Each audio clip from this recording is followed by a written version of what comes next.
Sous votre impulsion et votre leadership, Excellence, Monsieur le Président de la République. Le programme de la cérémonie d'ouverture prévoit 1. Le mot de bienvenue de Monsieur le vice-ministre des Affaires coutumières, qui sera suivi d'une animation culturelle et danse traditionnelle. 3. L'allocution de Monsieur le vice-premier ministre, ministre de l'Intérieur, Sécurité, Décentralisation et Affaires coutumières. Et enfin, interviendra votre discours d'ouverture, Monsieur le Président de la République.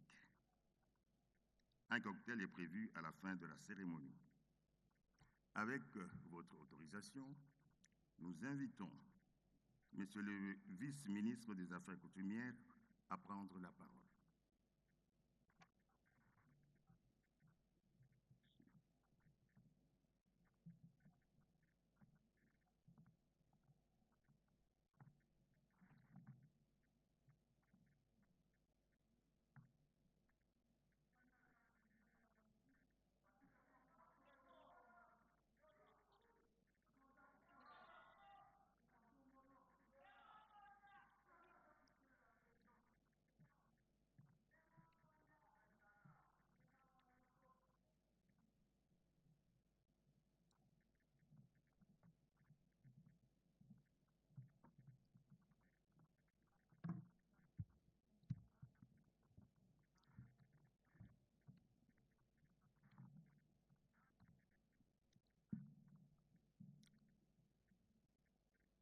Excellence, Monsieur le Président de la République, chef de l'État, avec l'expression de nos hommages les plus déférents. Honorable Président de l'Assemblée nationale, Honorable Président du Sénat, Monsieur le Président de la Cour constitutionnelle et Président du Conseil supérieur de la magistrature, Monsieur le Président du Conseil économique et social, Mesdames et Messieurs les présidents des institutions d'appui à la démocratie, honorables députés et sénateurs, Excellences, Monsieur le vice-premier ministre, ministre de l'Intérieur, Sécurité, décentralisation et affaires coutumières, à leurs excellences, Mesdames et Messieurs les membres du gouvernement, avec l'assurance de ma solidarité, Mesdames et Messieurs les ambassadeurs et membres des corps diplomatiques, Madame et Messieurs les gouverneurs de province, Messieurs les secrétaires généraux, Waheshimiwa Sultani, Sherbami Bamfumu, autorité coutumière de la RDC et de tous les pays d'Afrique, gardiens de nos us et coutumes et protecteurs de nos terres ancestrales, chers collègues. Mesdames et Messieurs, distingués invités en vos titres et qualités respectifs.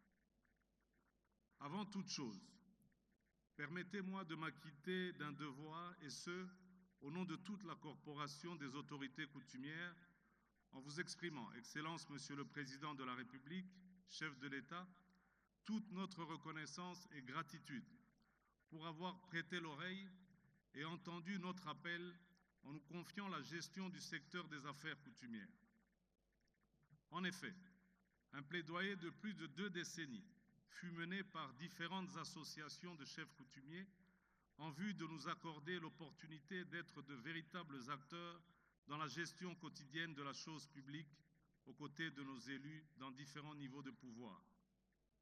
C'est finalement par le biais de votre ascension à la plus haute hiérarchie magistrature de la République, après également un long combat, que par votre clairvoyance, votre grande sagesse et le sens de l'écoute et du partage que nous avons pu atteindre notre objectif. Dans le secret de votre pouvoir discrétionnel, il apparaît incontestablement que les pensées positives de nos ancêtres ont dû vous guider et vous inspirer. Aujourd'hui, nous voici face à un grand défi, celui de relever le secteur des affaires coutumières et de lui donner un nouvel élan, plus ordonné et responsable. Ce moment charnière est une étape clé dans la construction de notre avenir commun. Le Forum national des affaires coutumières, FNAC en sigle, fait partie de ces moments historiques qui marqueront notre société et le monde des autorités coutumières. Ce grand jour qui consacre le renouveau de tout un secteur celui des affaires coutumières, je me dresse devant vous avec honneur et privilège. Je prends la parole en ce jour solennel avec un sentiment de fierté et de responsabilité, et je mesure pleinement la lourde charge qui m'a été confiée et prends l'engagement devant mes pairs avec détermination et volonté de relever ce défi avec dignité et fierté. En regardant cette salle, Excellence Monsieur le Président de la République, je réalise que nous vivons une opportunité unique, réunir les chefs coutumiers venant des 26 provinces de la République du Congo. Je tiens à saluer avec une ferveur particulière mes pairs, tous ces chefs coutumiers ici présents. Je sais que pour beaucoup d'entre eux, arriver ici à Kinshasa a signifié un long et pénible déplacement. Vous avez bravé la fatigue, les distances et parfois l'enclavement de vos territoires. Pourtant, vous êtes là, tous arrivés bien à temps pour être à l'heure au rendez-vous. Cet effort n'est pas inaperçu. Il témoigne de votre loyauté envers les institutions de la République et de votre amour pour ce pays. Merci d'être les piliers de notre unité. Excellence, Monsieur le Président de la République, votre vision ne s'arrête pas aux frontières de nos villes. Nous nous souvenons avec fierté du lancement à Davos du grand projet du corridor vert Kivu-Kinshasa. Ce projet ambitieux est le moteur de la transition écologique de notre pays. Mais, nous le savons tous, ce corridor traverse nos terres ancestrales. Sa réussite présuppose une forte implication des chefs coutumiers et de leurs communautés villageoises, qui sont les premiers gardiens de la forêt et de la biodiversité. Pour que ce projet soit un succès, la capacitation des entités opérationnelles décentralisées représente le point clé. Nos chefferies et secteurs doivent être outillés pour devenir les partenaires techniques et écologiques de ce grand dessein national. Cette dynamique prouve que le processus de décentralisation se met lentement en marche, conformément à notre Constitution de 2006. En renforçant le rôle des autorités coutumières, nous stabilisons le pays et parviendrons à atténuer les tensions locales. La diversité de nos cultures est la plus grande force et richesse de notre nation. Que serait notre grand pays sans la sagesse du royaume Congo, la résilience des peuples du Grand Kivu et de l'Ituri, la splendeur des traditions Luba ou l'organisation ancestrale des peuples de la Cuvette?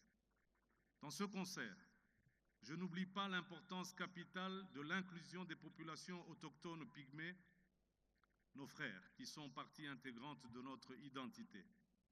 Nous entamons aujourd'hui un travail de fond pour repenser tout le fonctionnement de notre population sur la base de ces traditions. Nous devons travailler ensemble pour construire un avenir commun. Cet avenir appartient aussi et surtout à notre jeunesse, qui constitue plus de 70% de notre population. En tant que chefs, nous devons rappeler à nos enfants que leurs parents sont là pour les épauler dans leur croissance. Nous serons leur boussole. Enfin, je veux ici démystifier le préjugé qui veut que le peuple bantou soit machiste. Dans nos traditions profondes, la femme n'est pas un accessoire. Elle est le maillon essentiel du tissu familial. Je veux magnifier le rôle de la femme dans la structuration de notre société, y compris dans la gouvernance coutumière. Elle est la gardienne de la vie et de la paix. Sans elle, le trône est vide de sens.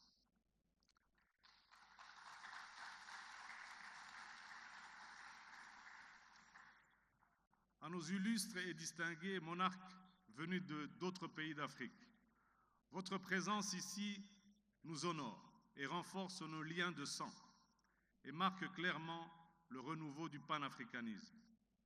Excellence, Monsieur le Président de la République, en déclarant ouvert dans quelques instants ces travaux, vous donnerez le coup d'envoi d'une ère nouvelle, une ère où l'État et la coutume marchent main dans la main pour la prospérité du Grand Congo. Que vive la République démocratique du Congo, que vive notre président de la République, le premier chef des coutumiers. Que vivent les autorités coutumières de la RDC et de toute l'Afrique. Je vous remercie.